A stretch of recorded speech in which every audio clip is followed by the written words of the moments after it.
Sejam todos bem-vindos ao Santa Júlia Conecta. Hoje estamos recebendo pela segunda vez o diácono da Arquidiocese da Paraíba, na paróquia Santa Júlia, diácono Vanderlan Paulo. Ele que hoje vai abordar para nós sobre os sacramentos. Tudo isso no oferecimento da livraria Paulus. A Paulus, que é a maior e melhor livraria e editora no segmento católico do Brasil. Então, na Paulus, você encontra mais de 4.000 títulos de vários segmentos, não só católico, mas também pedagógicos, de neurolinguísticas, dentre outros. Lá são mais de 4.000 títulos. E você que está acompanhando o nosso episódio, você apontando o seu celular no QR Code que vai aparecer na sua tela, nesta semana você vai ter 10% de desconto em toda a linha editorial da Paulus, tá bom? Vai lá, que Antenor, Ana Paula e todos os colaboradores estão à disposição para recebê-los na Paulus Livraria, tá bom? Além disso, você encontra artigos religiosos, sacros, para que você possa ter em sua casa, no seu oratório, no seu trabalho, tá certo? Confere lá, dá uma passadinha na Paulus, aponta esse QR Code aí na câmera do seu celular e que você vai ter 10% de desconto na linha editorial da Paulus. Basta colocar Santa Júlia 10, o nosso cupom. E hoje nós também temos um novo parceiro, é a Escola de Saberes, aqui em João Pessoa, de minha amiga Marília Gabriela. A Escola de Saberes é uma escola de habilidades humanas para pessoas típicas e atípicas dos 7 aos 17 anos. Então, mamãe e papai que queiram conhecer melhor o trabalho, a Escola de Saberes, você aponta também o seu celular no QR Code que está aí na tela e vai ser encaminhado diretamente para o WhatsApp, tá certo? Além disso, você pode conferir o trabalho deles nas redes sociais, Escola de Saberes JP. Tá bom? Muito obrigado e seja muito bem-vindo, Escola de Saberes, ao nosso podcast Santa Júlia Conecta e juntos vamos comunicar a esperança, tá bom? E para você que quer ser um parceiro do nosso podcast, também vai estar aí na sua telinha o número da paróquia Santa Júlia, tá certo? 3244-7592 e basta você ligar e dizer, eu quero ser um parceiro do Santa Júlia Conecta. Seja muito bem-vindo, meu irmão, minha irmã, e venha conosco comunicar a esperança, tá bom? E agora eu tenho a grata satisfação de receber mais uma vez meu amigo Vanderlan, diácono Vanderlan, referência como pessoa, como diácono, né? Muito obrigado por sua presença, Vanderlan. Eu que agradeço pelo convite. É a segunda vez, como você bem lembrava. É um momento muito importante porque a gente tem a possibilidade de compartilhar da mesma fé, esperança e, ao mesmo tempo, fortalecer o dom da caridade, do amor, né, que é tão importante. Quero saudar a todos aqueles que nos acompanham, que são da paróquia de Santa Júlia, mas também de outras paróquias, de outros lugares, porque uma vez que está na rede, nós sabemos que isso termina alcançando um número cada vez maior de pessoas. Então, muito obrigado pelo convite. Me coloco à disposição para a gente compartilhar, refletir nessa noite de hoje. Então, vamos embora. Vanderlan, na nossa igreja nós temos alguns tesouros, né? E dentre eles nós temos os sacramentos, né? Muito bem. O que é um sacramento? Qual a origem dos sacramentos? Como nasceu os sacramentos? Pronto, vamos começar com os conceitos, né? Inicialmente, a gente precisa refletir sobre o que significa esta expressão sacramento ou sacramentum. Na verdade, a palavra sacramento, ela não está na Bíblia, não está nas Sagradas Escrituras. Na Bíblia está a palavra mistério. É a palavra que, segundo a doutrina da Igreja, corresponde à palavra sacramento. E o que é mistério? Para nós, mistério é aquilo que habita no coração de Deus e que por ora é revelado, mas não necessariamente em todas as suas dimensões. Então nós concebemos que, em primeiro lugar, Deus é mistério, o homem é mistério, o cosmos, o mundo é mistério. De forma especial, nós compreendemos que, ao longo dos séculos, Deus quis se comunicar com o gênero humano E o ponto mais elevado deste momento é por ocasião do mistério da encarnação do Filho de Deus. Então, o mistério por excelência é o próprio Cristo. Assim, o sacramento por excelência é o próprio Cristo. A palavra sacramento, dentre as suas origens, remonta a uma palavra latina. São duas composições. A palavra res sacra, coisa sagrada. E aqui já existe duas acepções sobre o termo. Uma é de que é uma coisa santa, pura, boa. E, ao mesmo tempo, de acordo com a compreensão latina, ela é pública, comunitária.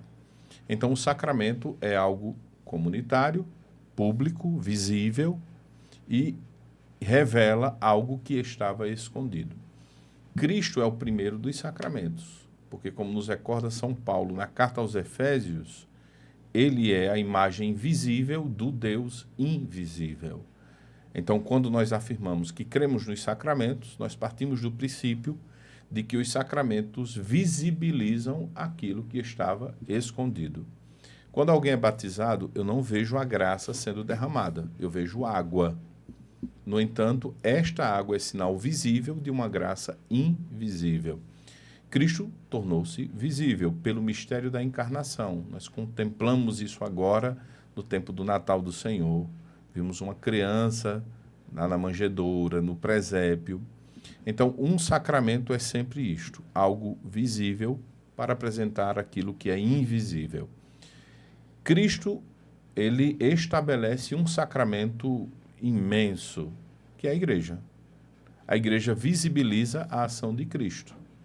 Cristo visibiliza a ação de Deus. E a igreja torna visível a ação do próprio Cristo. E, de modo especial, por meio de 7 sacramentos. Então, os sacramentos sempre terão como característica tornar visível a graça que é invisível. Se a gente pudesse fazer uma pergunta, para que existem os sacramentos, nós poderíamos dizer que tem pelo menos 3 finalidades. Uma é edificar a igreja. A igreja ela é constituída, ela cresce em torno dos sacramentos. Eu tenho um número X de fiéis na paróquia e daqui a pouco eu começo a batizar as pessoas. Essas pessoas começam a ser integradas, a serem inseridas no corpo místico de Cristo. Então, eu edifico a igreja. Eu também aumento a fé dos fiéis. As pessoas que vão aos domingos ou durante a semana para as Eucaristias, para celebrarem a Eucaristia, vão aumentando o dom da fé. Então, a finalidade também é aumentar a fé. Ao passo também que muitas pessoas podem se perder ao longo do caminho. Alguém que não vai para a missa pode, de repente, dizer, eu não tenho mais vontade e não quero mais ir. Então, os sacramentos, eles aumentam em nós o dom da fé. E o terceiro e principal é comunicar a graça. Os sacramentos são veículos da graça divina. Alguém poderia até dizer assim, mas existem somente esses meios pelos quais a graça é comunicada? Não, a igreja acredita que existem 7 sacramentos e existe uma infinidade de sacramentais. Os sacramentos foram instituídos por Cristo, ao passo que os sacramentais não necessariamente. Eles ritualizam, eles apresentam o amor da igreja, o amor de Cristo pelo gênero humano, mas não necessariamente eles vão encontrar a fundamentação bíblica, não é? Ou mesmo a origem em períodos mais remotos. Para a igreja, os 7 sacramentos, todos os 7 sacramentos, foram instituídos pelo próprio Cristo. Então, em vida, é o próprio Cristo a raiz daquilo que a igreja confere posteriormente. Então, é uma riqueza para nós. Você falava dos sacramentos como tesouro. Em primeiro lugar, o grande tesouro é Cristo. Deus entrega aquilo que ele possuía de melhor, o seu Filho amado, para nos salvar.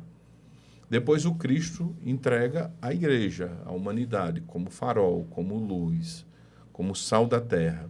E a igreja entrega esses tesouros, esses 7 tesouros, não é, do seu tesouro, entrega esses 7 dons para a vida das pessoas, para edificar as pessoas, para que elas sejam elevadas à condição divina, se tornem santas. Então, é de fato uma riqueza para a vida da igreja, a vida sacramental. Que maravilha, que bênção. Como o sacramento como nós, católicos, podemos viver melhor os sacramentos, Vanderlan? Se a gente pudesse parar para pensar sobre os sacramentos, uma primeira compreensão que a gente teria é de que nós vivemos sem saber ao certo o que experimentamos. Porque a primeira compreensão dos sacramentos é de mistério. Então, o mistério ele é sempre inesgotável. Eu não vou conseguir falar tudo sobre Deus, não vou conseguir falar tudo sobre Cristo, não vou conseguir falar tudo sobre o ser humano, porque continuam sendo realidades misteriosas. E os sacramentos são mistérios. Nós celebramos eles como dons. O que se fala, e tem um teólogo na linha sacramental, ele foi da Gregoriana, o Bernard Sesboyer, ele fala que precisamos de uma pastoral sacramental.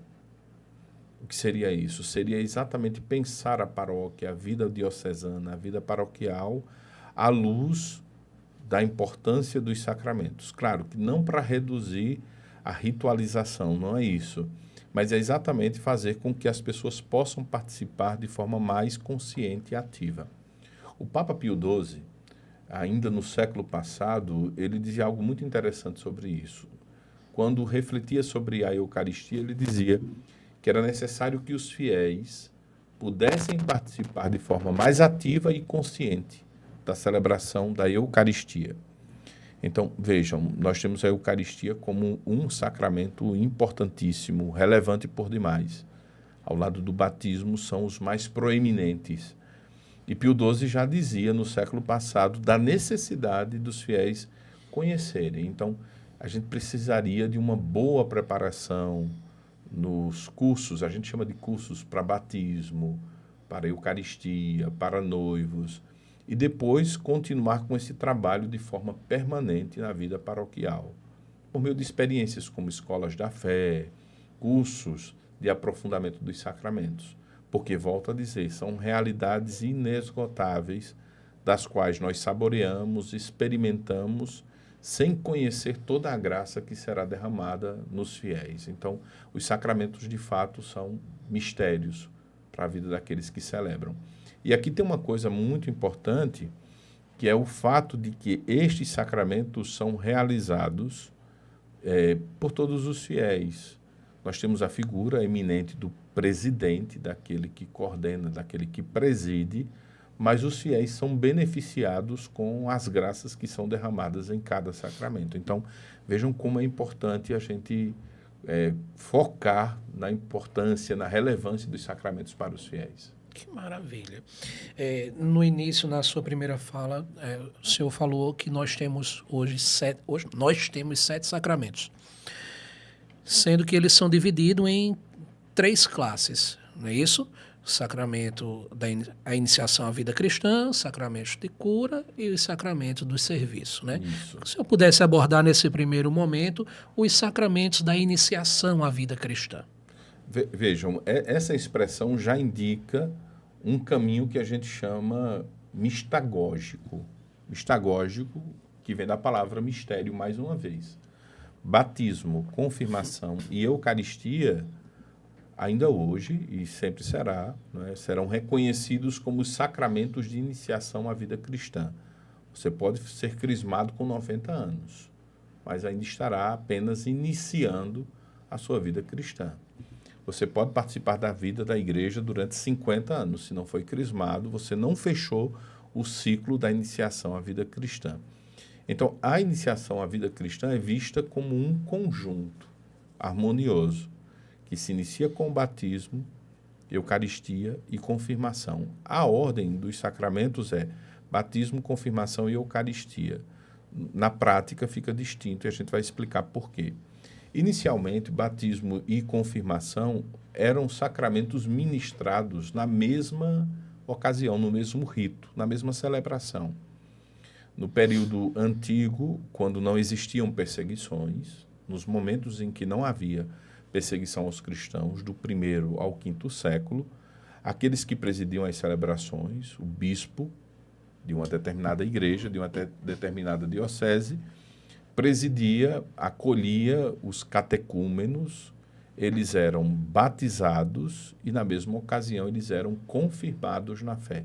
E logo após, recebiam a Eucaristia. Tudo isso na mesma celebração. A criança que era batizada recebia batismo e crisma, confirmação, e por vezes se deixava um pouco mais adiante para receber a Eucaristia. Então, você tinha uma estrutura onde batismo e confirmação eram apresentadas juntas. Até o Concílio Vaticano II, e em algumas paróquias um pouco posterior, era possível você enxergar, aqui no Brasil, encontrar algumas pessoas que eram batizadas e crismadas no mesmo dia. Ainda crianças de colo, crianças ainda bem Escutamos novinhas. muitos relatos ainda disso. Exato. Né? Então era muito comum, às vezes pela carência de bispos, ausência de padres. Então passava-se o padre ali, batizava e crismava em muitas ocasiões. Então esse era um pouco o reflexo, a estrutura da vida pastoral. Esse caminho iniciático revela o quanto a comunidade ela se preparava e, ao mesmo tempo, valorizava a pertença ao corpo de Cristo, que é a igreja. Então, batismo, confirmação e Eucaristia eram sacramentos do início da caminhada. A Eucaristia será constante, porque o encontro, a Páscoa semanal, ocorre em cada domingo. Então, não se comunga apenas uma vez, mas batismo e confirmação eram apresentados dessa forma. Santo Tomás de Aquino influenciou, de certo modo, a cronologia dos sacramentos. No século XIII, nós vamos ter uma distribuição dos sacramentos a partir da concepção etária, da faixa de idade das pessoas. Para Santo Tomás, ele acreditava que para cada evolução física, corporal, existiria uma correspondente espiritual. Então, a criança nasceu, saiu do ventre da mãe. Então, tem que nascer também para a igreja e para Deus por meio do batismo. Cresceu um pouco mais, precisa de alimento sólido, se alimenta da Eucaristia. Um pouco mais adiante, amadureceu na fé, toma a decisão de receber o sacramento da confirmação e a igreja recebe e acolhe e confirma esta experiência por volta dos 14, 15 anos de idade. Essa era uma concepção de Santo Tomás e foi, de certo modo, sendo acolhida a partir do Concílio de Trento, no século XVI, e se desdobrou nas nossas pastorais. Mas, inicialmente, era batismo, confirmação e Eucaristia como sacramentos celebrados juntos, ou batismo e confirmação e, posteriormente, a Eucaristia.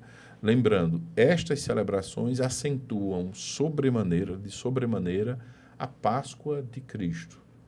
Cristo que é sepultado e ressuscita, e nós que somos sepultados como um homem velho, como um homem antigo, e ressuscitamos para uma vida nova por meio do sacramento do batismo, e crescemos e somos confirmados pela igreja, e nos nutrimos do corpo de Cristo por meio da Eucaristia. Então, não são coisas aleatórias, tem um sentido a partir da própria estrutura dos sacramentos.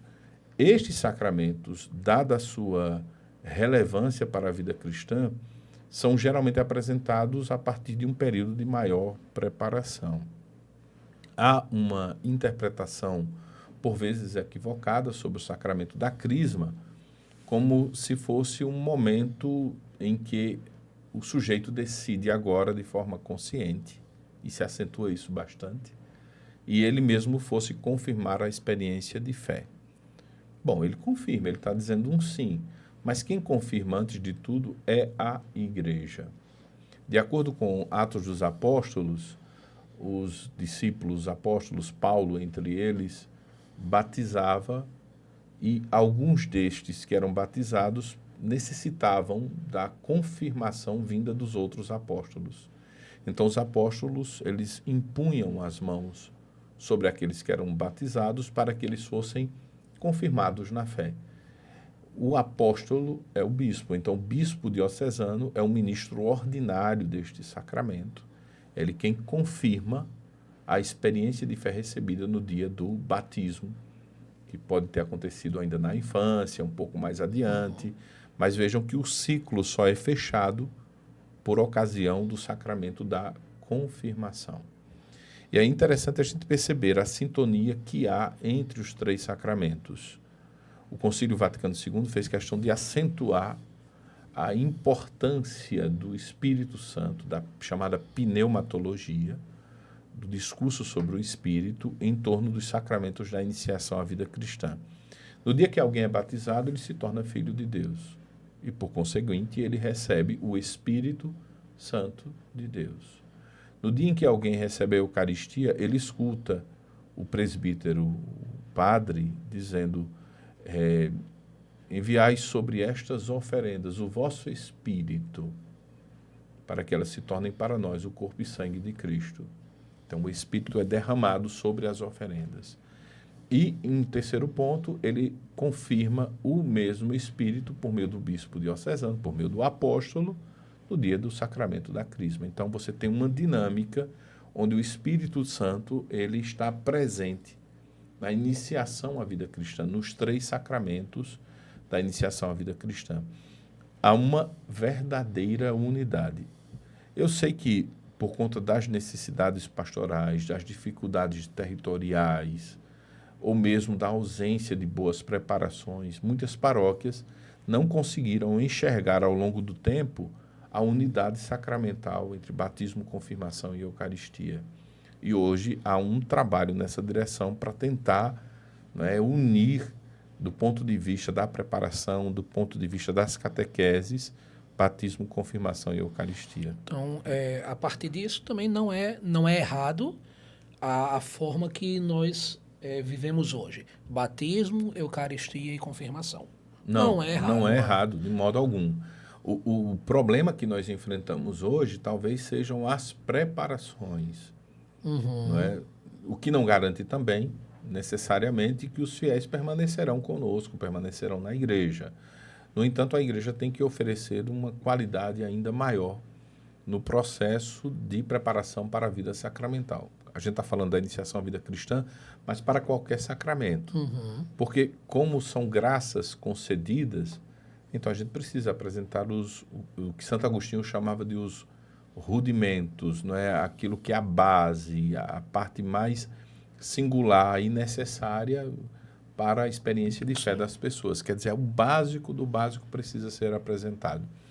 Nos sacramentos da iniciação à vida cristã, a gente costuma afirmar que há um caminho inicial por meio do querigma.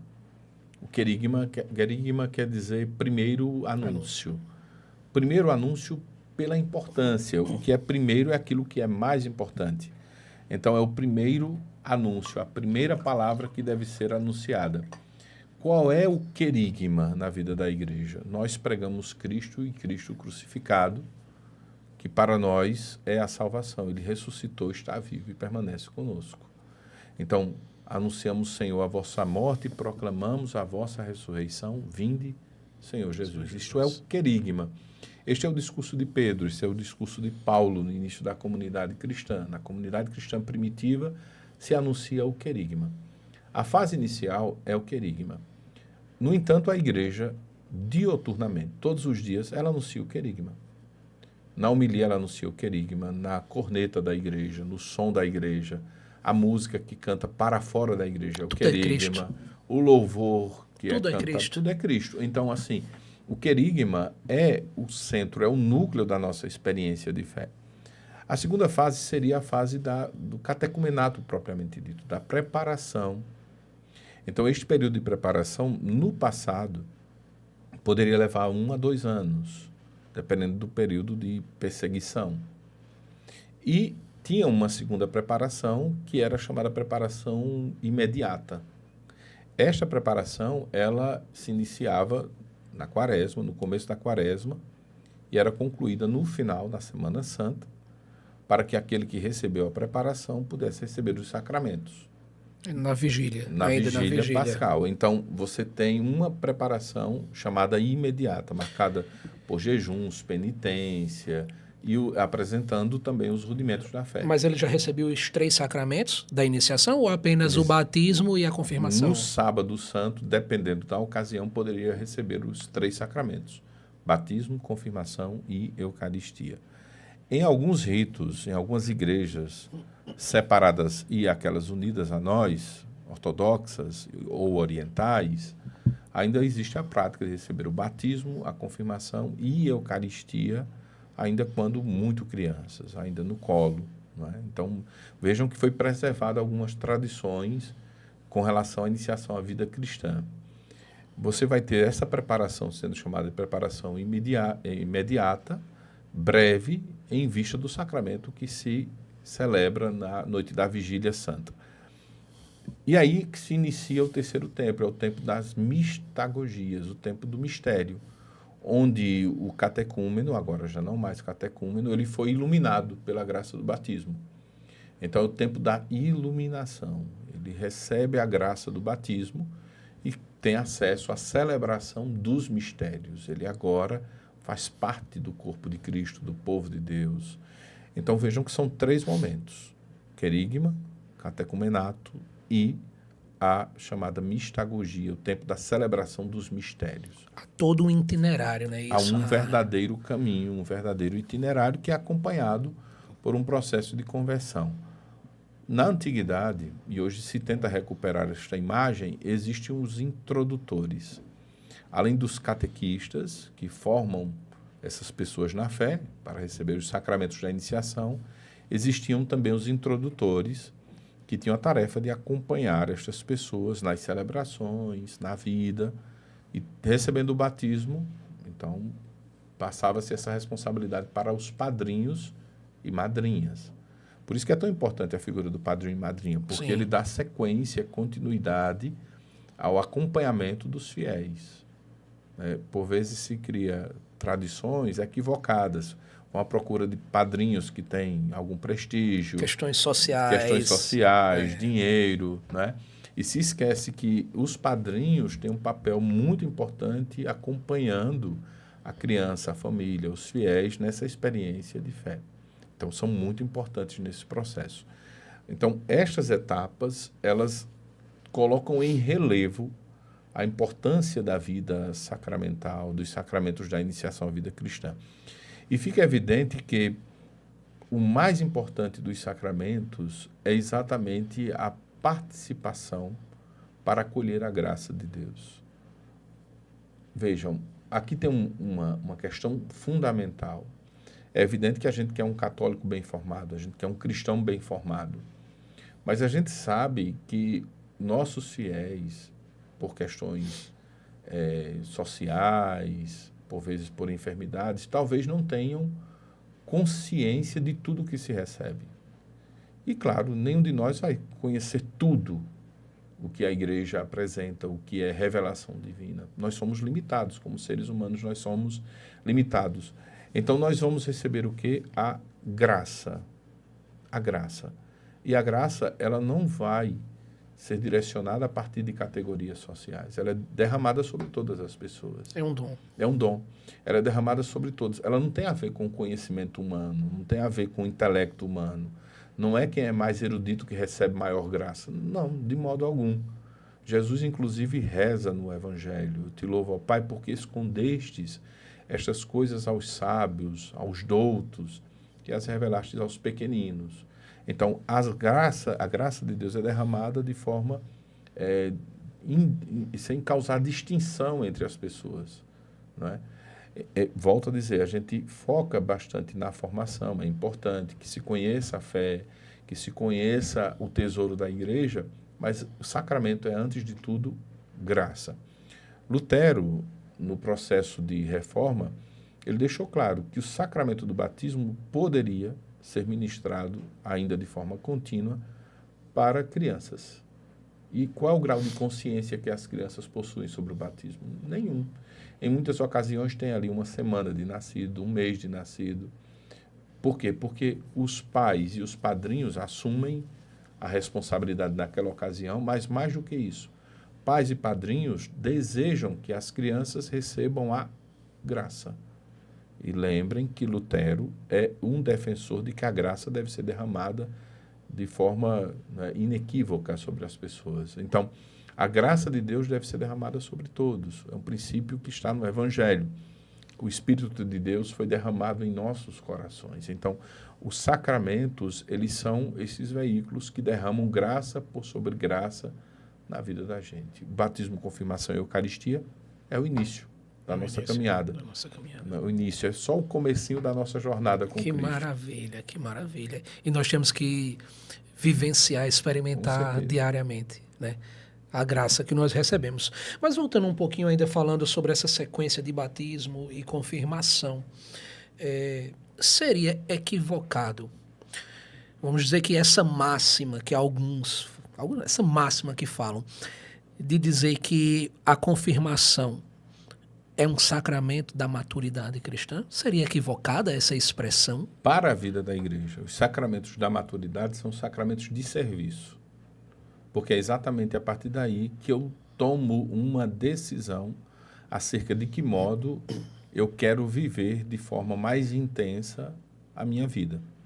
Então, os sacramentos de serviço na vida da igreja são dois: matrimônio e ordem. Estes apontam para a maturidade dos fiéis, tanto que no rito de ordenação se pergunta sobre a liberdade, se pergunta sobre a maturidade, se faz um parecer sobre aqueles que são candidatos à ordem. No rito do matrimônio, também da mesma forma, se pergunta se o noivo, a noiva, eles estão ali de forma livre, se o consentimento será apresentado de forma livre, se eles são maduros e recebem os filhos que Deus entregar para eles. Então vejam que estes são os dois sacramentos que apontam de fato para a dimensão da maturidade. Batismo, confirmação e Eucaristia são ciclos de iniciação. Então, por essa razão, poderia ter até uma outra pergunta. Algum adulto, quando pede a graça do batismo, ele não está pedindo também de forma madura? Está. No entanto, de forma mais usual, nós compreendemos que estes sacramentos de iniciação são o rito de passagem para pertencer a uma comunidade de fé, que só é concluído com a crisma, com o sacramento da confirmação. Então, não são necessariamente sacramentos que apontam para o fechamento do ciclo da vida cristã. Não. Ainda mais por vir, não é? Nós temos um amadurecimento ainda que será apresentado por meio disso.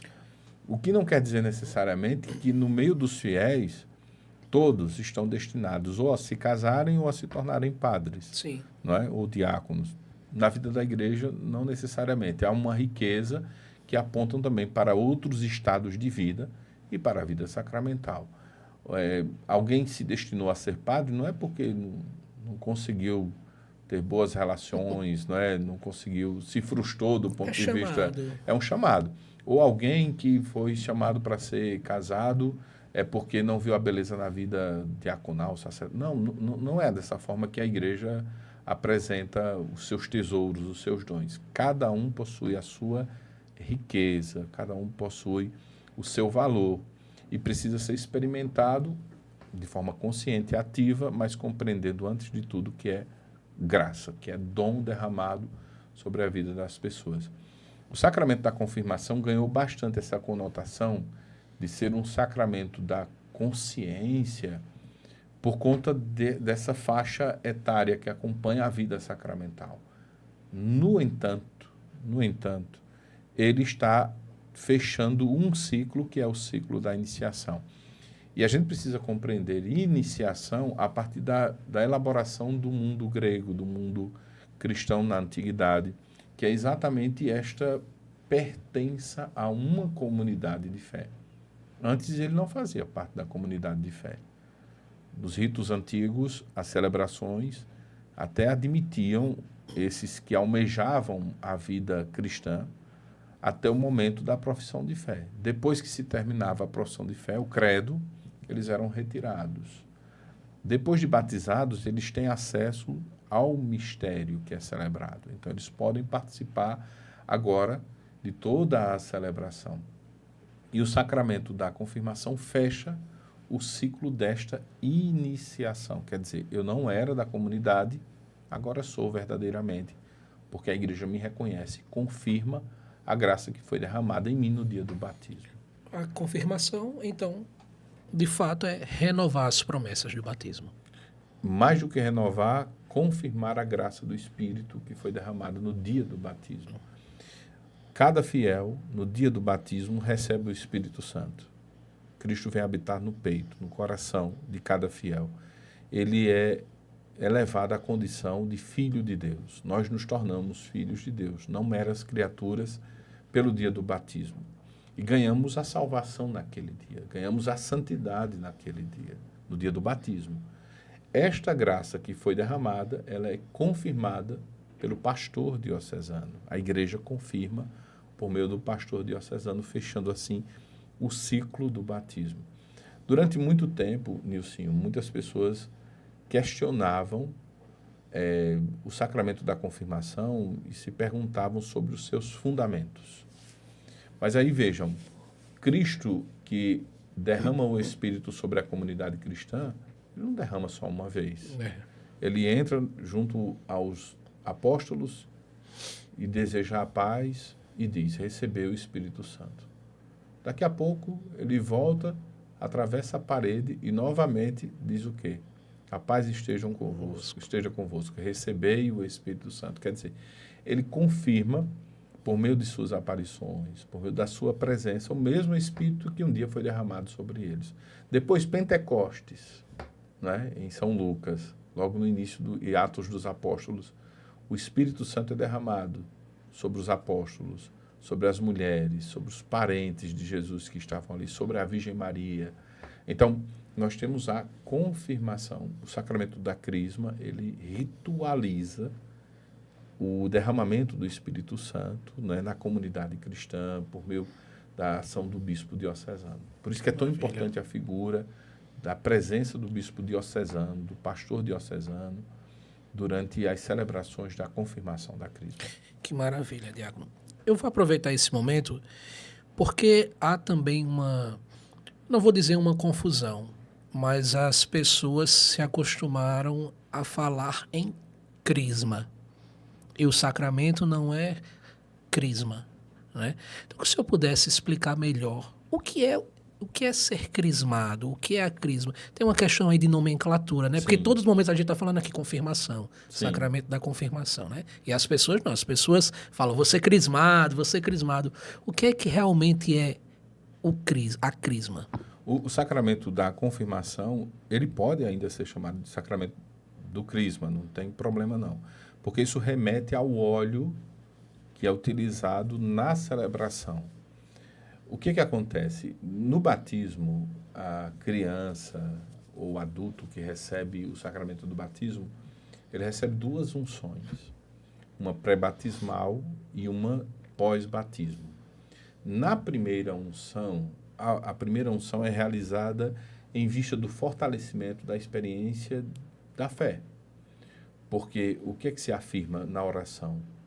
É de que aquele que é batizado esteja preparado para os embates que vai enfrentar. Então, guarde essa informação, que ela é muito importante. No dia em que alguém é batizado, a primeira unção, antes do batismo, é para que ele esteja preparado para os combates da fé. Serão muitos. Uma vez que é batizado, muitos serão os combates. A segunda unção, depois do batismo, é para que ele recorde que pelo batismo ele foi ungido como sacerdote, profeta e rei.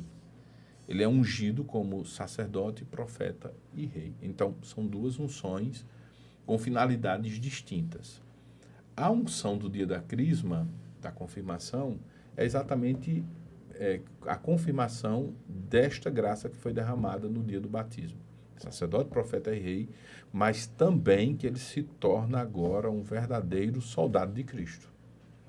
No mundo, aquele que é crismado, ele confirma naquele momento, ele é confirmado pela igreja que ele vai enfrentar muitos embates e que ele precisa ser fortalecido pelo dom do Espírito Santo. Ele precisa ser revestido pelo dom do Espírito Santo. Então, é por isso que se continua a utilizar a expressão sacramento da crisma. Não tem problema não, porque é uma menção ao óleo da crisma, que é abençoado na missa dos Santos Óleos. É tão interessante que ainda hoje se usa a expressão dessa missa dos Santos Óleos ou missa da crisma. Porque é neste dia que é abençoado o óleo do batismo, do crisma e da unção dos enfermos também.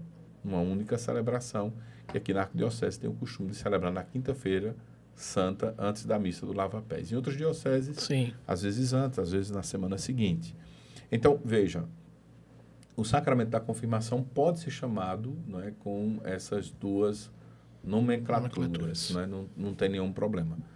Ficou com essa concepção de que é um sacramento da consciência por ser ministrado geralmente em fase adulta. Mas recordo que muitos santos receberam esse sacramento ainda na infância, no mesmo dia do batismo. Na antiguidade, ele é muito celebrado ainda junto ao batismo. Então, esse nome crisma está vinculado ao óleo, que é derramado na fronte daquele que recebe. E veja como é interessante. A oração faz questão de acentuar o que se recebe durante esta celebração, que é o dom do Espírito Santo. Há uma dupla interpretação com relação a isso, que é o Espírito Santo, que é derramado como dom, você recebe, confirmando aquilo que você recebeu no dia do batismo, e aquilo que se assinala, que é a cruz de Cristo na fronte, na cabeça daquele que recebe o sacramento. A cruz para nós é um dom. É um dom. Então, recebe por este sinal o dom do Espírito Santo. Quem é crismado, no dia que é crismado, recebe novamente o quê? Uma cruz para seguir a Jesus mais de perto. Por isso que é fortalecido com o dom do Espírito Santo, para caminhar com Jesus, para ser fiel a Cristo. Essa é a compreensão que existe aqui. Que maravilha. Eu vou deixar o senhor beber uma água, tomar esse cafezinho, certo? Enquanto isso, eu vou aqui anunciar os nossos parceiros, né? Os nossos parceiros, a Paulus Livraria, que está conosco aqui, a Paulus João Pessoa, a maior e melhor editora no segmento católico, é parceira aqui do Santa Júlia Conecta, e você apontando a câmera do seu celular neste QR Code aí na sua telinha e colocando lá Santa Júlia 10, o nosso cupom, você vai ter 10% de desconto em toda a linha editorial da Paulus durante essa semana. Não perde, Tá maravilhoso, tá maravilhoso. Você pode chegar lá e conferir, a ser atendido por Antenor, por Ana Paula e os demais colaboradores que vão receber vocês de braços abertos, tá bom? Passa lá na Paulus e confere mais de 4.000 títulos para você desfrutar. Também queremos aqui agradecer ao nosso novo parceiro, a Escola de Saberes, Escola de Habilidades Humanas, que agora está conosco aqui no Santa Júlia Conecta. E você, papai e mamãe, você pode apontar aí a câmera do seu celular neste QR Code e será encaminhado diretamente para o WhatsApp da Escola de Saberes, Escola de Habilidades Humanas para pessoas típicas e atípicas dos 7 aos 17 anos. Uma escola maravilhosa e você não pode deixar de conferir, tá bom? E para você que quer ser um parceiro nosso aqui no Santa Júlia Conecta, você pode ligar para a nossa paróquia através desse número na sua telinha, número 3244-7592, e falar, quero ser um parceiro do Santa Júlia Conecta e vir conosco comunicar a esperança. Seja muito bem-vindo, meu irmão, minha irmã, estamos aqui aguardando vocês, tá bom? Bom, já falamos bastante sobre batismo, sobre Eucaristia, apesar de que teria muito mais para a gente falar de Eucaristia e confirmação. E agora eu queria que a gente conversar um pouco sobre a fonte de onde emana o nosso tesouro espiritual, a nossa maior riqueza, a Eucaristia. Sobre a Eucaristia, a gente teria que ter um podcast só para a Eucaristia. Só para a Eucaristia. Só para a Eucaristia. Eu já quero deixar convidado, inclusive, para a gente falar a partir do Isto É. Né? Eu acho que é um tema sensacional a gente falar só sobre a Eucaristia. Eucaristia é um grande tesouro da igreja. Por quê? Porque é o próprio Cristo que se imola, que se entrega a cada um de nós e, ao mesmo tempo, nos configura a Ele. Por meio da Eucaristia, nós temos a confirmação da promessa de Deus de que Ele permaneceria junto a nós para sempre. Eis que eu estarei convosco todos os dias até o fim dos tempos. Então, Eucaristia é o próprio Cristo. para nós, ela não é uma presença meramente representativa, de modo algum. Não é uma dramatização, de modo algum. Mas é o próprio Cristo que se entrega e que fundamenta e sustenta a vida da igreja. Veja como é importante a gente falar da Eucaristia, Nilcinho, porque, em primeiro lugar, a Eucaristia quer dizer ação de graças. Vem do verbo render graças. Então, em toda a Eucaristia, em primeiro lugar, a gente faz o quê? A gente faz um grande louvor, uma grande ação de graças a Deus. Toda a Eucaristia, nós rendemos graças a Deus, do início até o final da celebração.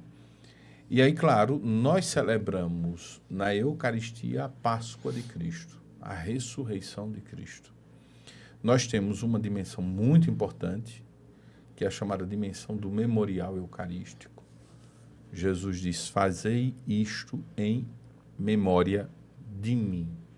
Então, este é um aspecto muito importante. Nós fazemos um memorial de um mártir. Em cada Eucaristia, nós recordamos que Cristo morreu por nossos pecados. É um memorial. Nós temos uma dimensão que é a dimensão sacrificial. Em cada Eucaristia, nós celebramos o sacrifício de Cristo, que se repete, agora incruento, porque Cristo não morre, morrendo já não morre, e morrendo nos deu a vida. Nós rezamos isso na oração eucarística, está explícito, não é? E uma dimensão que é a dimensão da ceia. Jesus chegou ao fim da ceia, tomou o pão em suas mãos, a nova ceia que é celebrada. Essa terceira expressão, ela no Concílio Vaticano II, para a elaboração do texto da Sacrosanto Concílio, encontrou certa dificuldade de aceitação entre os bispos, porque Lutero afirmava que a Eucaristia era, antes de tudo, ceia, e, de certo modo, se resumia a teologia de Lutero a essa compreensão de ceia. Nós celebramos a Eucaristia e acreditamos que a Eucaristia é ceia, sacrifício e memória. Então, é encontro entre irmãos, mas é muito mais do que isso. É encontro que edifica a igreja, mas é muito mais do que isso. Porque, volto a dizer, é a presença do próprio Cristo que se entrega, que se imola, que está presente em nós, do primeiro momento da celebração até o último. De forma especial nas espécies do pão e do vinho, mas em toda a celebração eucarística. Quando, por ocasião da entrada, da procissão de entrada, os ministros, os assistentes, os servidores, diáconos, padres, eles entram, eles formam um verdadeiro cortejo. É o cortejo da Jerusalém celeste, em direção ao altar, que é o cordeiro. E chegando no altar, o diácono e o padre, eles beijam o altar. Naquele momento é o povo de Deus, é a igreja que beija o esposo. O esposo é Cristo, é o altar. Então, naquele momento, veja, nós temos uma celebração nupcial. É o esposo e a esposa. E aí se inicia, a partir do sinal da cruz, em nome do Pai, do Filho e do Espírito Santo, se encerra também com esta mesma bênção sobre o povo. Então, nós temos uma celebração. Nessa celebração, nós temos Cristo presente por meio da palavra. Uma boa parte da celebração eucarística se dá por meio da apresentação, da proclamação dos textos bíblicos. Geralmente, no domingo, um texto do Antigo Testamento, um salmo, um do Novo e o Evangelho. E depois a exposição, a apresentação, a reflexão por meio daquilo que nós chamamos de homilia. Depois a profissão de fé, no domingo, que se celebra a celebração com toda a comunidade, a Páscoa semanal, se reza a profissão de fé, o credo, e logo depois o rito da preparação das ofertas, com o início do rito propriamente eucarístico. Então, a Eucaristia, ela é o coração, o núcleo da vida sacramental. A gente costuma até dizer que os demais sacramentos, eles gravitam em torno do batismo e Eucaristia. O batismo porque nos dá a graça de nos tornarmos filhos de Deus. A porta de entrada, É, né? A porta de entrada, e de fato é aquilo que nos torna membros da comunidade de fé, inseridos no corpo de Cristo, partes do corpo de Cristo, e a Eucaristia, porque por meio da Eucaristia eu me nutro do próprio corpo e sangue de Cristo e devo me tornar semelhante a Ele. A igreja, ela não trata a Eucaristia como se fosse uma representação, um teatro semanal, de modo algum. É a própria presença viva de Cristo ressuscitado, corpo e sangue, alma e divindade em cada celebração. Então, é de fato um grande tesouro que a gente tem na vida da igreja. Ô Diácono, como nós podemos viver melhor a Eucaristia? Nós poderíamos colocar vários elementos, dentre eles, uma boa preparação. Uma boa preparação. Tinha um bispo aqui no Brasil que ele costumava dizer que no domingo ele se alimenta do próprio Cristo e na segunda, terça e quarta ele continua fazendo memória do que ele celebrou no domingo. Quinta, sexta, sábado, ele começa a se preparar para a próxima Eucaristia que ele iria participar. Então, eu sei que parece ser pouco, mas não é. Carregar Cristo dentro de nós durante a semana é um grande desafio para quem tem trabalho, família, obrigações, né? Então, no mundo, nós precisamos continuar levando Cristo às pessoas e carregar Ele conosco, no nosso coração, na nossa mente, nos nossos gestos, na nossa ação. Esse é um desafio enorme. Depois, essa preparação, ela passa por várias vias. Uma via, obviamente, é a do intelecto, não é? Mas há uma outra via, que é a do coração. São Paulo diz algo muito importante na carta aos Filipenses, que passamos por vezes por cima. Ele diz assim: tende em vós os mesmos sentimentos de Cristo Jesus. Nilson, por vezes a gente está muito convencido aqui. A gente é muito bom aqui, a gente conhece bastante, tem conteúdo, tem isso, tem aquilo. Mas um grave problema que a gente tem é a distância entre a cabeça e o coração. Eu, durante a semana, preparei o meu coração para receber a Cristo. Eu tenho os mesmos sentimentos de Cristo Jesus. A Eucaristia deve me mover para viver essa experiência. Ter os mesmos sentimentos de Cristo Jesus. E logo depois de dizer isso, Paulo vai dizer na carta aos Filipenses: ele que era Deus e não se apegou a esta condição, mas esvaziou-se de si mesmo. Então, durante a semana, um grande exercício que a gente deveria fazer era o quê? Esvaziar de si mesmo, para receber a Cristo em cada Eucaristia. Então, essa é uma questão, não é? Eu sei que, por vezes, a gente acentua bastante os aspectos do pragmatismo. Pode ou não pode? Pode ou não pode? Pode ou não pode? E aí a igreja ela vem nos orientar para, antes de tudo, perscrutar, discernir o modo como estou celebrando cada Eucaristia. Essa era uma palavra muito presente no Papa Francisco, muito presente na vida inaciana, né? Discernir. De que modo eu me preparo? Quais são as escolhas que faço durante a semana para que eu possa participar de forma mais profícua, experimentar, saborear mais cada Eucaristia. Esse é o grande desafio que a gente enfrenta, né? Então, é importante formação, sim, formação intelectual, muito. Conhecer os conteúdos da fé, mas preparar o coração. Preparar o coração. Não adianta, se a gente tiver todo o conhecimento do mundo, e São Paulo diz isso, ainda que eu tivesse todos os tesouros, toda a riqueza, todo o intelecto, todas as línguas eu conhecesse, mas se eu não tiver caridade, de nada vale. Então, esse é o grande desafio, né? Essa distância entre cabeça e coração precisa ser encurtada. A gente precisa reduzir a distância para que a palavra de Deus, para que o próprio Cristo possa habitar na vida da gente. Que maravilha. Além dos sacramentos da iniciação cristã que nós fechamos agora com a Eucaristia, nós temos mais duas outras classificações: os sacramentos de cura e os sacramentos de serviço, que rapidamente o senhor fez uma introdução ao dar uma resposta ainda para o sacramento de iniciação cristã. Sobre os sacramentos de cura, quais são os sacramentos de cura e o que eles significam? Nós temos dois sacramentos de cura. Na vida da igreja, O que nós chamamos de sacramentos de cura são apenas dois: penitência e unção dos enfermos. Então, não se batiza para curar alguém. Pode até ser curado, mas essa não é a finalidade. Não é? Tem uma superstição aí no meio, né? Que as Tem. pessoas batizavam as crianças para... Até para crendices, né, populares, que se afirmava até que se não batizasse um número X de crianças, o sétimo poderia virar lobisomem. Então, daí vocês calculem o que é que acontece por aí. Ou então se batiza para que a criança possa ter saúde, já vem muito doente. E não é essa a finalidade do batismo. Pode ser que ela seja curada, não é? Mas não é a finalidade. A finalidade é outra. Sacramentos de cura na vida da igreja estão relacionados à cura física e espiritual. Então, o pecado é a pior enfermidade que podemos ter. E nos recorda a própria Escritura que o salário do pecado é a morte. Então, o que nos leva à morte é o pecado. Então, a primeira cura que precisa ser feita é com relação ao pecado.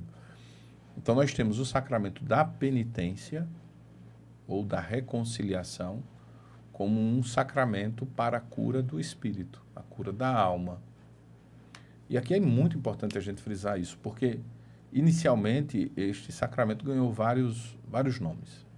Confissão, penitência, segundo batismo, foi chamado dessa forma. E, mais recentemente, o Papa Paulo VI pediu para que fosse chamado de sacramento da reconciliação. Sacramento da reconciliação.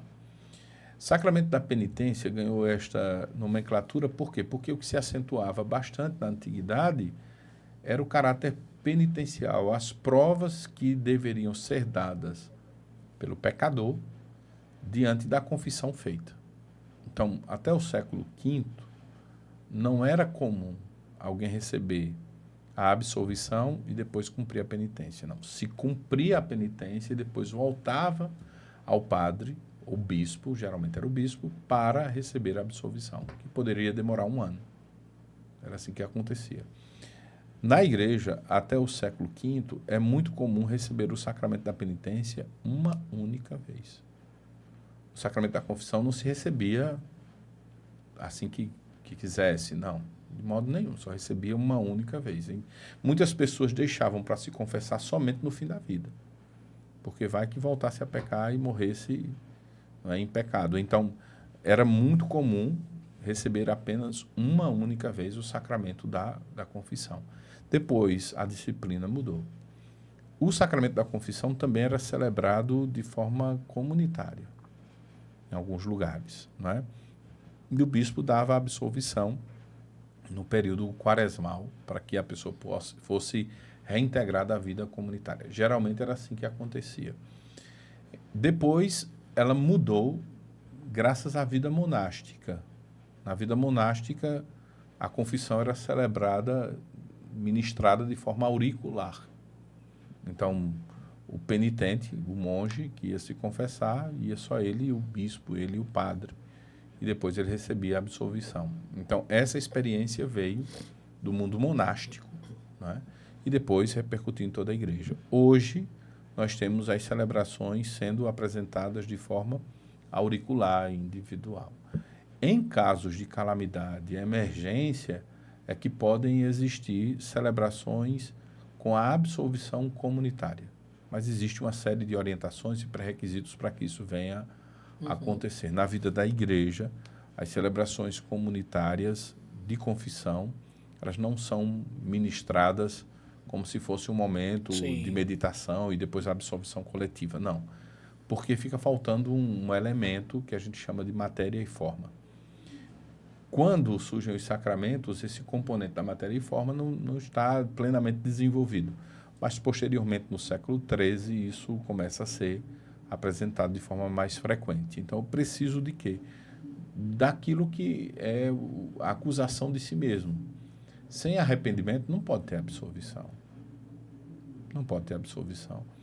O penitente vai confessar os pecados, mas não diz nenhum pecado, nem mostra um sincero arrependimento, então não recebe a absolvição. A absolvição, ela é ministrada mediante o arrependimento.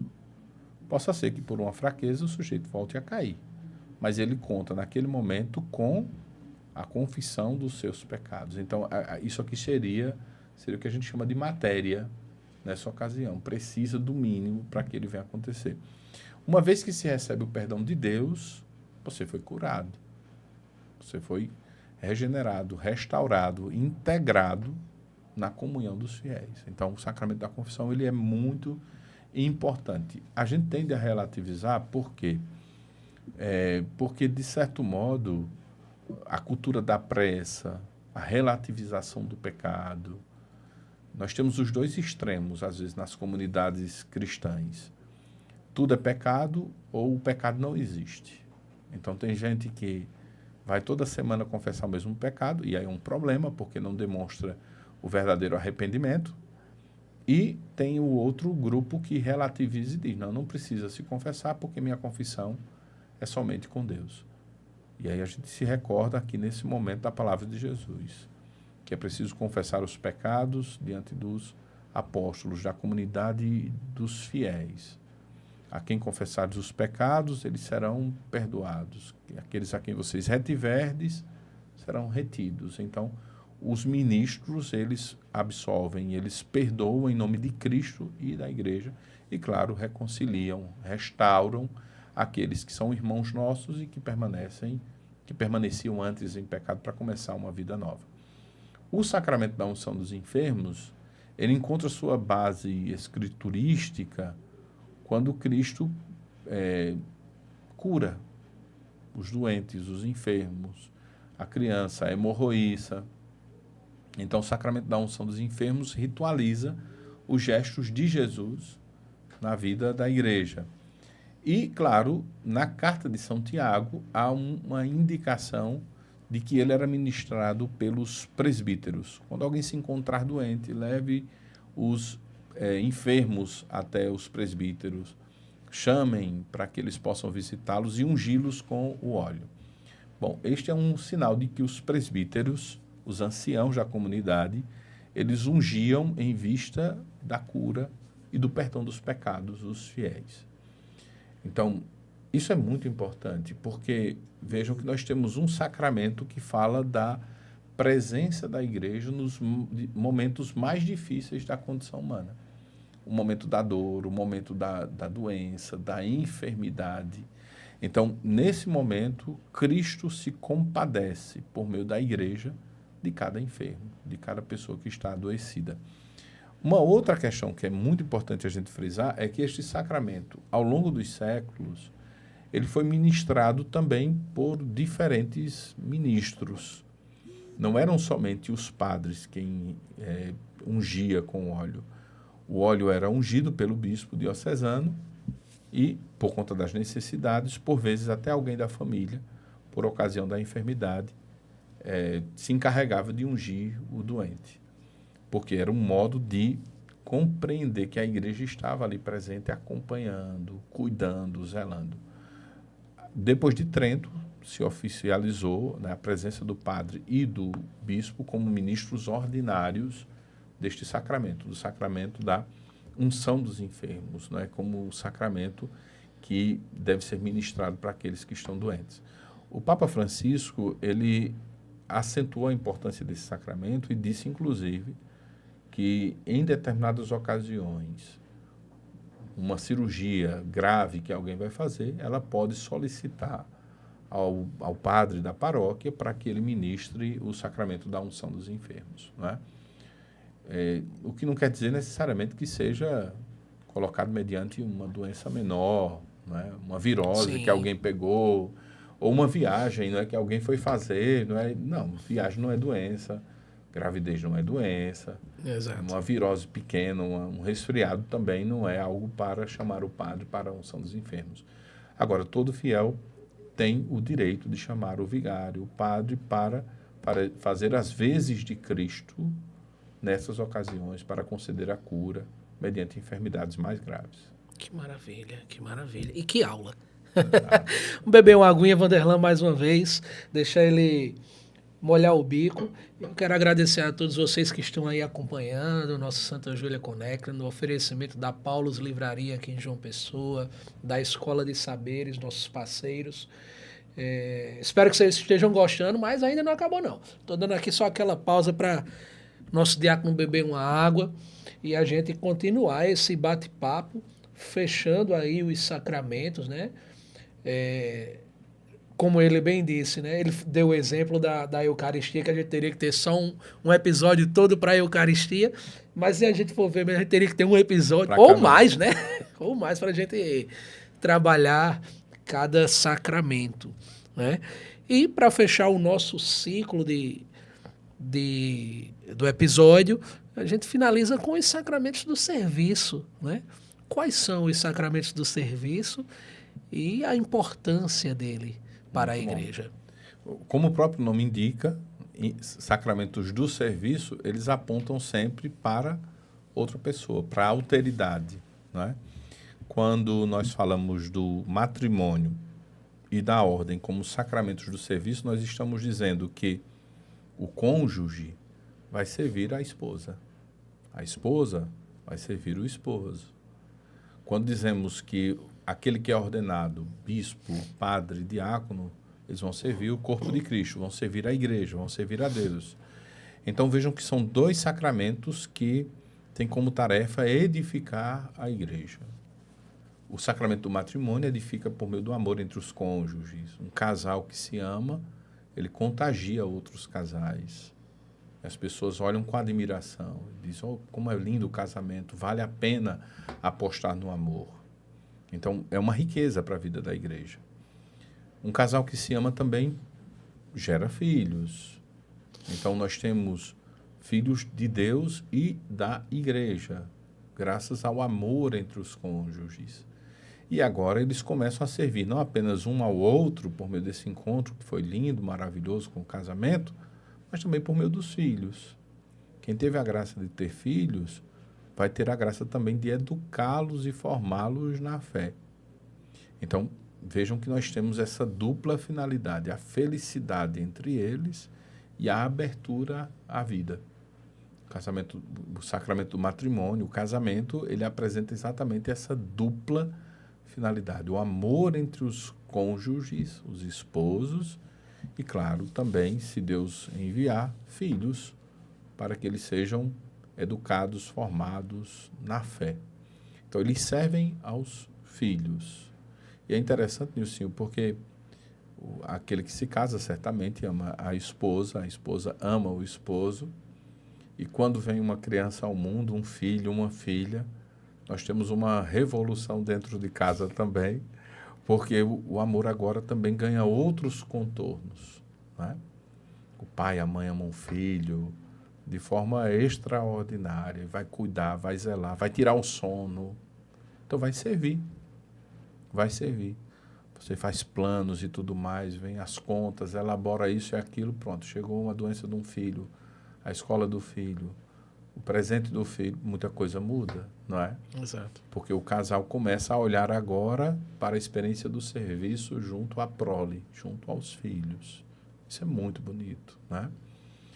Depois nós temos o sacramento da ordem. A gente costuma afirmar que tem 3 graus. O sacramento da ordem tem o grau do episcopado, é a origem. Sem bispo não tem os demais sacramentos, porque ele é quem ordena. O sacramento da ordem tem um 2º grau, que é o do presbiterato, dos padres, estão vinculados ao bispo. E o sacramento da ordem tem o diaconato. São 3 graus diferentes dentro do mesmo sacramento. Então, a gente não se ordena. Eu não posso dizer, eu me ordenei. Eu não coloco as mãos na minha cabeça, né? O bispo é quem coloca. Eu fui ordenado para a igreja, fui ordenado para Deus, para Cristo. Então, aquele que é ordenado, ele recebe responsabilidades, recebe funções, recebe atribuições. Então, nós temos aqui uma tríade: bispo, presbíteros e diáconos. Presbíteros e diáconos são colaboradores do bispo diocesano, né? Presbíteros e diáconos são colaboradores que fazem, às vezes, do bispo onde o bispo não consegue chegar, onde o bispo não consegue alcançar. na igreja primitiva. Nós recordamos o texto de Atos dos Apóstolos, onde os apóstolos veem a confusão junto às mesas, as esposas, as viúvas helenistas, elas não eram tratadas da mesma forma que as viúvas de tradição israelita. E aí Pedro diz, não convém que abandonemos a pregação para cuidar das mesas. Convém que escolhamos homens cheios do Espírito Santo e de boa reputação para cuidarem das mesas. Então, ali nós temos a instituição dos diáconos, depois dos presbíteros como colaboradores. Na vida da igreja, estes papéis foram sendo modificados, né, progressivamente, e o ministério diaconal, a ordem diaconal, ficou como uma espécie de estágio em vista do presbiterato. Foi uma concepção equivocada com relação a isso. Todo padre, ele é diácono, porque ele permanece com este grau nele. Ele é servidor, ele é servo, né, deste ministério. Ele continua como servidor. O Papa Francisco tinha um costume muito bonito na Quinta-feira Santa, de quando tirava a casula, ele colocava a estola diaconal para fazer o rito do lava-pés, para recordar que ele é diácono. O Papa Bento XVI, em celebrações solenes, ele usava a casula e por baixo usava a dalmática diaconal, não é? Como expressão de que ele continua, embora sendo Papa, sendo servo dos servos de Cristo. Continua sendo diácono. Sim. Não é? Então, nós temos uma progressão no grau, mas não se passa a borracha no grau anterior. O bispo continua sendo padre, o bispo continua sendo diácono, o padre continua sendo diácono. E nós temos aqueles homens, solteiros ou casados, que são diáconos na igreja. Então, são 3 graus distintos que podem ter finalidades, que podem exercer trabalhos distintos na vida da igreja. O diácono, ele tem a graça de trabalhar com a caridade, a dimensão da caridade ser acentuada em seu ministério. O presbítero, com a dimensão celebrativa, com a presidência das celebrações. Isso é muito importante. A Eucaristia está muito presente na vida do presbítero. E o bispo diocesano, como o próprio nome indica, ele supervisiona. Bispar quer dizer isso, supervisionar. Os 3 compartilham do munus de governar. Os 3, presbíteros, que são padres, diáconos e episcopos. O bispo diocesano é quem vai delegar e apresentar as atribuições para cada um. Então, nós temos uma riqueza na qual a Igreja de Cristo ela é edificada também por meio deste sacramento, o sacramento do serviço. Na igreja de rito latino, homens casados podem ser ordenados diáconos. Homens solteiros podem ser padres e bispos. Nos demais ritos da nossa igreja, na Igreja Católica Apostólica Romana, nós temos ritos que estão em plena comunhão com Roma. Não estou falando das igrejas ortodoxas, sim, que são separadas. Estou falando das igrejas em plena comunhão com Roma, que prestam obediência ao Papa Leão XIV. Nestas igrejas, nós temos homens casados que podem ser padres. Então, há uma diferença com relação à disciplina, porque há uma diferença também com relação ao rito. Então, o celibato ele está presente apenas no rito latino, no rito maronita, melquita, caldeu, bizantino, que são ritos irmãos nossos em plena comunhão com Roma. Nós podemos encontrar homens casados que são padres também. Não é? Na Igreja Romana, nós temos no rito latino homens casados que podem ser diáconos e solteiros também que podem ser diáconos. Não é tão comum vermos diáconos que não são casados, né? Isso, a maioria, eles são homens casados. São homens casados. Na arquidiocese, hoje, nós temos 2 diáconos solteiros, não é? Que já foram amadurecidos, o diácono Edinalisson e o diácono Lindolfo. Não é? São diáconos solteiros. Os demais são casados. Nós temos um diácono viúvo atualmente, não é? Mas, veja, é muito mais comum a presença, porque isso foi uma conquista do Concílio Vaticano II. Concílio Vaticano II, os bispos chamavam de restauração do ministério diaconal. Só que é mais do que uma restauração, porque se fosse uma restauração, seria viver do mesmo modo que se viveu até o século V. E nós vivemos hoje o diaconato de uma forma distinta daquela que foi vivenciada até o século V. Os problemas, as questões, ou mesmo o modo como o ministério é desenvolvido em 2026 é diferente daquilo que era vivenciado, não é, até o século V. Então, são questões que apontam para o que o concílio chamava de atualização, de adornamento, né? O modo como se deve viver melhor a mensagem cristã. Que maravilha. Falando no diaconato ainda, o senhor citou diaconato viúvo. Nessa hipótese da cônjuge falecer, ele não pode se tornar padre em seguida? Ele pode, desde que ele tenha vocação. A vocação. Se ele tiver vocação, manifestar o desejo. A igreja diocesana vai fazer avaliação, discernimento e acompanhar, não é? Tudo, a raiz vai estar remontando a isso. A vocação, porque correm-se determinados riscos. Não estou falando da situação em que vivemos na arquidiocese, de modo algum, mas vamos pensar em situações para além da nossa realidade. O diaconato ele não pode ser visto como um prêmio de consolação para aqueles que não conseguiram ser padres, porque é um ministério distinto. O diaconato não pode ser visto como um prêmio de consolação para o seminarista que ficou no meio do caminho. Não é isso. Ele é um ministério específico na vida da igreja, com seu valor, com sua identidade e com sua importância. Então, alguns homens podem ter a vocação para a vida presbiteral e descobrir isso depois de viúvo? Pode. E a igreja diocesana fará o quê?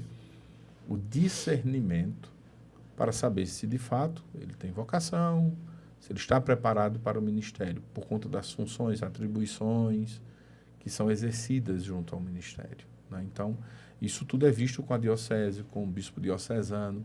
Em algumas dioceses, quando acontecem assim, o discernimento é feito junto ao conselho presbiteral, junto ao bispo, e se for discernido que ele tem vocação para a vida presbiteral, se recomenda que ele vá morar com um padre, no seminário, que vai fazer complementação de estudos para aprofundar ainda mais sua experiência. Então, essas são questões que dizem respeito muito a partir de cada caso em dioceses distintas, né? A gente teve aqui diáconos que enviuvaram e se tornaram padres excelentes. Aqui na diocese a gente teve o padre Israel, por exemplo, que trabalhou junto à comunidade aqui do Padre Zé, do bairro São José, aqui em João Pessoa. Era um testemunho de fé. Ele era diácono, enviuvou e foi ordenado presbítero e foi um excelente sacerdote, um excelente padre na vida dessas comunidades, né? Então, pode ser que aconteça assim. Não há impedimento, mas é preciso fazer o justo discernimento, né, e acompanhar adequadamente. Que maravilha. Diácono, a última pergunta de hoje, nosso programa está chegando ao fim, mas que chega aqui uma pergunta, qual a diferença de sacramento e sacramental? Acho que é uma pergunta bem interessante. Boa, muito pertinente. Os sacramentos nós reconhecemos como instituídos por Cristo. Esse é um fato.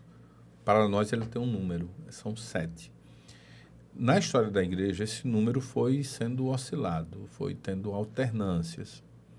Você vai ter a compreensão de Agostinho, não é, de que até mesmo a água benta era vista como sacramento. A água benta era vista como sacramento. Por quê? Porque existia uma confusão até o século V sobre o que era sacramento e sacramental. À medida que isso foi evoluindo do ponto de vista doutrinário, chegou-se à compreensão de que sacramentos só deveriam ser compreendidos aqueles instituídos por Cristo, com fundamentação bíblica. Então, os 7 sacramentos que nós temos têm fundamentação bíblica, estão nas Sagradas Escrituras. Os sacramentais podem aparecer na Sagrada Escritura, mas não necessariamente eles foram instituídos por Cristo. Vou dar um exemplo.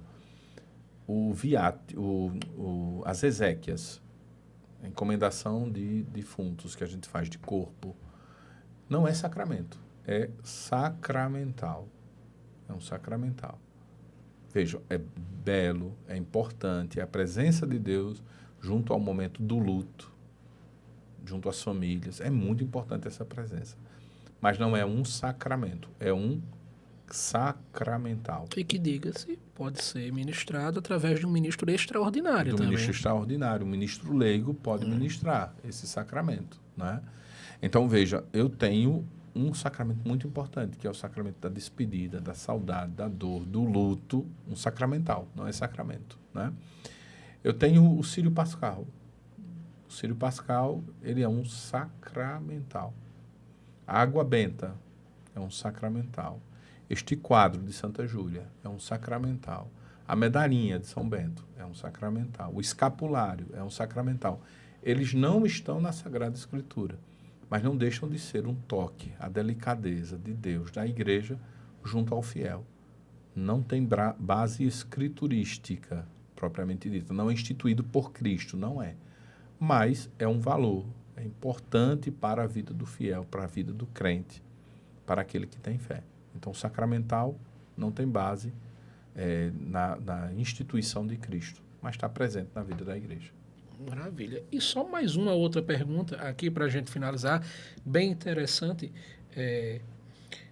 É possível a bênção ser ministrada, no caso, seria invocativa, por um fiel leigo? Sim. É possível? Nós temos dois sacerdócios na vida da igreja. O sacerdócio ministerial, que aponta para o sacramento da ordem, e o sacerdócio comum dos fiéis. Nós temos uma criança em casa que é filho nosso, um sobrinho, e vai chegar para a gente e vai dizer assim: abença, tio Nilcinho. E o que você vai dizer? Deus te abençoe. Deus te abençoe. E a criança foi abençoada naquele momento. Por que foi abençoada? Porque você compartilha do sacerdócio comum dos fiéis. Tudo isso mediante o batismo. Mediante o batismo. Você recebeu a graça do batismo, se tornou sacerdote, profeta e rei. Então, nós chamamos essa bênção de bênção invocativa, não é? A bênção do ministro ordenado, ela é distinta.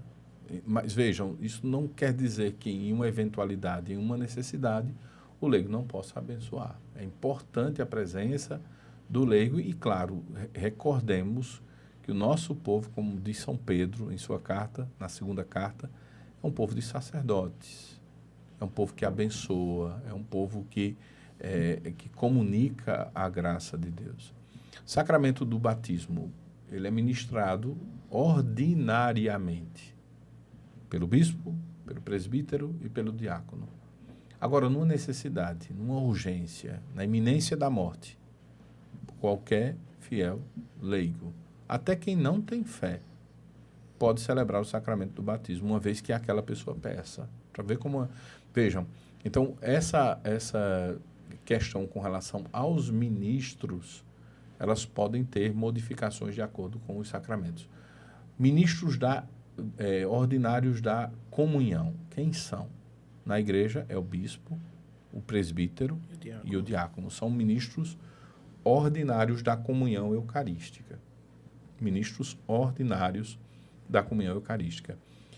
Os leigos podem ser o quê? Ministros extraordinários da Sagrada Comunhão Eucarística. Isso quer dizer o quê? Que cada ministro ordinário e extraordinário devem promover a comunhão na comunidade de fé. Não apenas levar a Eucaristia, mas não podem implantar a cisânia, a divisão dentro da comunidade, de modo nenhum. No caso, retornando ainda ao início dessa pergunta, que aqui fala na bênção constitutiva, e um leigo, ele poderia abençoar uma água? Pode normal. Pode abençoar uma água, uma imagem, uma vela.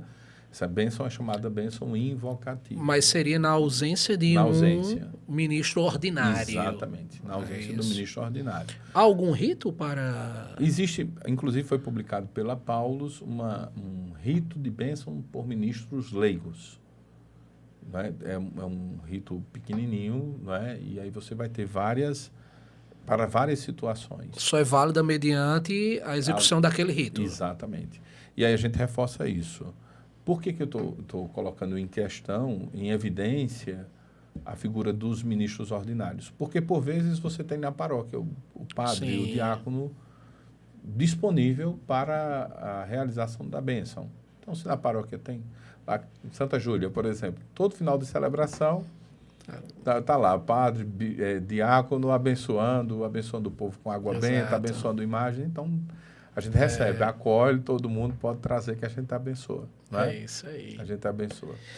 Vanderlan, muito obrigado por sua participação, meu amigo. Agradeço, pra mim Foi uma uma honra, bênção. uma alegria. Ter aqui, na verdade, uma aula, né? Dá. Uma aula. E é sempre uma alegria escutá-lo, ter o senhor conosco. E eu já quero deixar convidado aí para os próximos episódios. A gente daqui a pouco está entrando aí na quaresma, né? Período aí lindo, maravilhoso de preparação, para a gente poder falar um pouco mais sobre esse tempo tão forte e tão importante. Eu estou à disposição da paróquia e do podcast, né? Do que precisar, né? Para mim é sempre uma alegria, uma honra poder compartilhar desses momentos. E a nossa parceira, a Paulus, aqui em João Pessoa, ela traz uma lembrancinha para o senhor, um presente. De surpresa agora. A Paulus, que é nossa parceira aí. Vou pegar aqui. Presente é bom assim, mostrar na hora, né? Ver na hora. Boa. Olha que maravilha. Muito obrigado ao pessoal da Paulus que presentei aqui o nosso amigo e irmão Vanderlan. Vou mostrar aqui para essa câmera, Vanderlan. Qual é? A de cá. Pronto. Excelências da Sagrada Eucaristia. Olha que maravilha, catequese sobre a Eucaristia. Eu vou estar com a Paulus dia 31. 31, dia falando 31, sobre Maria nos Evangelhos Apócrifos. Oh, que maravilha. Então, quem quiser e puder participar, gratuito. Tá, eu não lembro, eu acho que é. Na Paulus. Paulus Livraria. Eu vou até olhar aqui, eu quero dar essa informação aqui em primeira mão. Quer ver? Olha aí, Nilson, eu sei que é dia 31. Eu tenho meus amigos lá, o grupo de amigos da Paulus. Olha aí. Que a gente vai ter que trazer. Amigos da Paulus. Muito bom, Nilson. Dia 31, né? Dia Isso. 31, a Paulus vai estar com a formação Maria e os Apócrifos, não é isso? Maravilha, com o Diácono Vanderlan. De qual horário lá, Vanderlan? 9 horas até meio-dia. Que maravilha, que bênção. Então, todos vocês podem procurar se inscrever na Paulus. Eu estou aqui demorando um pouquinho porque eu estou procurando. O programa é assim, a gente... Deixa eu ver aqui, Nilson. Só ver quem eu não primeiro. quero errar quanto a isso. Às vezes passa um pouquinho. Mas nós temos. E mais uma vez agradecer a Paulus, a Ana Paula, a Antenor, pela disponibilidade. Agradecer também à Escola de Saberes, nossa nova parceira aqui no Santa Júlia Conecta, né, que está conosco. Achei. Aqui, no dia 31, das 9 a meio-dia, um investimento gratuito lá na Paulus. Olha que maravilha. Maria de Nazaré, segundo os apócrifos. Perfeito. Você não pode perder. Eu estarei lá, com certeza. Não perco uma formação da Paulus e ainda mais com o nosso querido amigo Vanderlan. Então, Vanderlan, muito obrigado mais uma vez. E para você que acompanhou o nosso Santa Júlia Conecta, muito obrigado e aguardo vocês no próximo programa. O senhor poderia encerrar com uma bênção para quem está nos acompanhando? Eu queria agradecer mais uma vez, Nilcinho, e falar para todos aqueles que nos acompanham da disponibilidade de Nilcinho, de Jéssica, que está por ali também nos bastidores, não é? Tímida. Esse é um projeto que ganhou vida, que era um sonho, não é? E que pouco a pouco vai se desdobrando, crescendo. Breno também que está nos ajudando, Edgley que nos acolhe nessa casa sempre com o coração imenso e aberto, Exato. né? E dizer de como é lindo, como é bonito ver a comunicação da nossa paróquia nas mãos de vocês, viu, Jéssica e Nilcinho, como é valoroso, como é importante o trabalho que vocês desempenham na vida da igreja. Jesus diz, ide e anunciai o evangelho a toda a criatura. Ide e anunciai. E o que vocês fazem por meio do sacerdócio comum dos fiéis, como leigos na igreja, é exatamente cumprir aquilo que Jesus mandou. ide. Ide. Eu sei que não é fácil nisso. Tem Não os é. desafios, Muitos. não é? Tem as dificuldades que são próprias, enfim. Mas, ao mesmo tempo, vocês estão cumprindo aquilo que Jesus pediu. E depois ele dá a promessa. Eis que estarei convosco. Então, se ele está com a gente, não precisa Amém. ter medo. É verdade, Né? é verdade. Não precisa ter medo. Aqueles que nos acompanham também, eu agradeço o carinho, a audiência valorosa nessa noite de hoje. Dizer que a gente pode se encontrar em Santa Júlia, né? E ao mesmo tempo por aí, na Paulus, por exemplo, Opa. a gente pode se encontrar, como a gente lembrava agora há pouco, e também junto ao seminário. A gente daqui a pouco está começando as aulas no seminário de teologia. E Quer divulgar o seminário? Quando começam as aulas? As aulas vão começar no dia 6 de fevereiro, a aula inaugural, com o início do ano pastoral da Arquidiocese, refletindo sobre a carta do Papa Leão XIV. Que maravilha. E no dia 9, é a primeira aula propriamente dita do ano letivo. Quem quiser mais informação, entra no Instagram do Seminário Arquidiocesano da Paraíba. Só uma coisinha. Os leigos, aqueles que não querem ser padre, não querem ser diáconos, todos podem fazer teologia lá. É um lugar para o povo de Deus. Ah, que maravilha. Eu lembro de uma fala de Dom Delcio sobre o seminário, que ele dizia que era a casa do povo. Então, o seminário é para a formação dos padres, sem sombra de dúvida, dos diáconos e de todos os leigos e leigas. Todos os fiéis que desejam aprofundar a experiência de fé, né? A igreja propicia, o seminário propicia este momento de aprofundamento da fé. Então, ali nós temos professores, doutores, mestres, né, que podem contribuir na formação de cada um de vocês. Então, a gente vai se encontrando pelas estradas, pelos caminhos que nos são oferecidos. Vamos pedir as bênçãos de Deus para a nossa vida, pedir à Virgem Maria que possa interceder por cada fiel, por cada um que nos acompanha. Ave Maria, cheia de graça, o Senhor é convosco. Bendita sois vós entre as mulheres, bendito é o fruto do vosso ventre, Jesus. Santa Maria, Mãe de Deus, rogai por nós, pecadores, agora e na hora de nossa morte. Amém. Vamos pedir as bênçãos de Deus por meio da intercessão da Virgem Maria e de Santa Júlia. O Senhor esteja convosco. Ele está no meio de nós. Que venha sobre vós pela intercessão da bem-aventurada Virgem Maria, de Santa Júlia, nossa padroeira, a bênção do Deus Todo-Poderoso, o Pai, o Filho e o Espírito Santo. Amém. Amém. Uma boa noite a todos. Amém. Muito obrigado e até o próximo Santa Júlia Conecta.